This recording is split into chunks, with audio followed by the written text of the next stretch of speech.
মুকুন্দকাটি বাজারে একটু পর পরে হেঁটে আসা যায় না, জ্যামের জন্য আমরা বসে থাকি। কি ভাই কথা ভুল বললাম না ঠিক বললাম? এই ছোট্ট একটা শহর, ছোট্ট একটা বাজার, এই বাজারের কি জ্যাম দূর করানো খুব কঠিন ব্যাপার? একদম সহজ ব্যাপার। প্রতিটা নিয়ত আজকে আমাদের ভাইয়েরা কষ্ট পাচ্ছে জ্যামের কারণে, মুকুন্দকাটি বাজারের জ্যামের কারণে। যদি এমপি সাহেব যদি একটু সুনির্দিষ্ট দেন তাহলে এই জ্যাম দূর করা কোনো ঘটনা না। কিন্তু সুনির্দিষ্ট দিবেন কিনা সেটা হলো আমার প্রশ্ন। কত টাকা লাগে এই জ্যাম দূরকরণে? শুধুমাত্র একটু হালকা উন্নয়ন এবং সুশৃঙ্খল ব্যবস্থা করলে এই জ্যামটা মুক্ত করা যায়। দ্বিতীয় আর একটা কথা বলি, বেলকুচিতে আমাদের প্রত্যাশা অনেক। আমরা বেলকুচিতে কলকারখানা চাই। যদি সেই বগুড়াতে গিয়ে কলকারখানা হতে পারে তাহলে বেলকুচিতে কেন হবে না? বেলকুচির অসংখ্য মানুষ এখন বেকার রয়েছে। যদি বেলকুচিতে ইন্ডাস্ট্রি হয়, ঢাকার থেকে তো আরো কাছে, তাহলে বেলকুচির মানুষগুলো শান্তি পাবে, বেকারত্ব দূরীকরণ হবে। আমরা এটা প্রত্যাশা করি।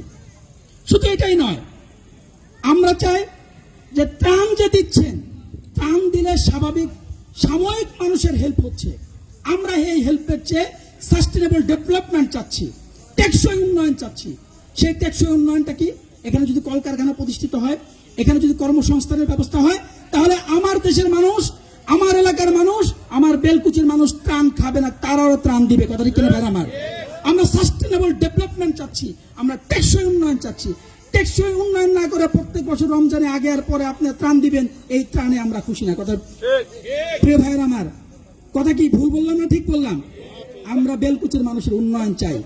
যদি বেলকুচিতে গ্যাস আনতে পারেন, যদি গ্যাসের লাইন হয়, তাহলে বেলকুচি আরো উন্নয়ন হবে।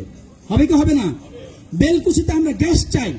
যদি যমুনার সেতু পার হয়ে গ্যাস যেতে পারে বগুড়াতে, গ্যাস যেতে পারে উল্লাপাড়ায়, তাহলে কেন বেলকুচিতে আসবে না? সেটা হলো আমার প্রশ্ন। কারণ সেখানেও যদি তার থাকে, বেলকুচিতেও আছে, ডাইং আছে। তো ভাইয়ের আমার বক্তব্য শেষ করছি। সবাই মিলে আমরা বেলকুচির উন্নয়ন চাই। কথা কিনা ভাইয়ের আমার? আল্লাহ পাক আমাদেরকে এক হয়ে নেক হয়ে কাজ করার জন্য তৌফিক দান করেন। আসসালামু আলাইকুম রহমতুল্লাহ।